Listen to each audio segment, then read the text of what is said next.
नमस्कार साथियों कई लोगों का ये क्वेश्चन होता है कि प्लॉट्स का दाखिल खारिज नहीं होता है। देखिए, प्लॉट्स का दाखिल खारिज होता है। अभी मैं विद कानून के बता रहा हूँ और देखिए ये भी बता रहा हूँ कि देखिए आदेश हो रहा है, और ये आदेश जो मैं बता रहा हूँ आपको वो है साथियों गोरखपुर का। ठीक है, अब मैं आपको सबसे पहले थोड़ा कानून बता दूं। देखिए 2004 से पहले ज़मीनों का अधिकतर दाखिल खारिज नहीं होता था। ठीक है ना? क्यों? क्योंकि पहले फ्रैक्शन का नियम था, यानी कि चकों के विभाजन पे रोक। अब थोड़ा इसे समझ लीजिए आप पहले। जैसे मान लीजिए कोई चक है 2 बीघा का, तो पूरा चक ही बेचा जाता था। ठीक है ना? इसमें से तोड़ के नहीं बेच सकते थे। मान लीजिए 1 बीघा या 1.5 बीघा या 1.25 बीघा या मान लीजिए उससे कम नहीं बेच सकते थे। अगर आप बेचते थे तो उसका दाखिल खारिज नहीं होता था। ठीक है, और काफ़ी जो है स्ट्रिक्ट लॉ था।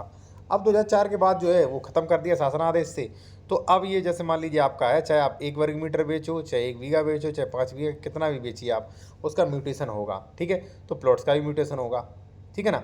अब देखिए मैं आपको उदाहरण दिखा रहा हूँ कि ये जो है देखिए म्यूटेशन हुआ भी है। एक चीज़ और, अगर आप बेहतर कानूनी सलाह लेना चाहते हैं किसी भी मैटर पर, या मान लीजिए आप उत्तर प्रदेश में कोई ज़मीन खरीद रहे हैं या खरीद चुके हैं, तो उसका डॉक्यूमेंट्स वेरिफिकेशन करवा सकते हैं कि ज़मीन सही है कि नहीं, विवादित तो नहीं है। ठीक है, और सभी जैसे मान लीजिए धारा 143, धारा 80, धारा 98, ठीक है ना, और ज़मीन का श्रेणी नंबर कोई विवादित तो नहीं है, डबल रजिस्ट्री से अधिक विक्रय, चीज़ें आप चेक करवा सकते हैं। तो कॉन्टैक्ट नंबर वीडियो डिस्क्रिप्शन में मिल जाएगा।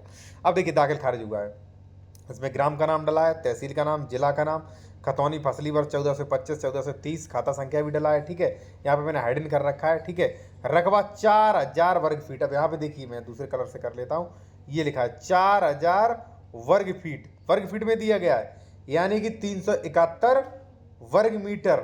ठीक है, से विक्रेता का नाम हटा के क्रेता का नाम जो है, यहाँ पे विक्रेता का नाम खारिज करके क्रेता का नाम, ठीक है ना, यहाँ पे देखिए पंजीकृत बेनामा संख्या, यहाँ पे बेनामा संख्या डली है 22/8/2022, प्रतिफल के आधार पर बतौर संक्रमणी भूमिधर दर्ज हो। ठीक है ना, संक्रमणी भूमिधर दर्ज हो, यानी कि दाखिल खारिज का आदेश हुआ है। और देखिए ये प्लॉट था, देखिए वर्ग फीट और वर्ग मीटर में लिखा है। ठीक है ना, तो कोई दिक्कत नहीं साथियों, आपके प्लॉट्स का भी दाखिल खारिज होगा।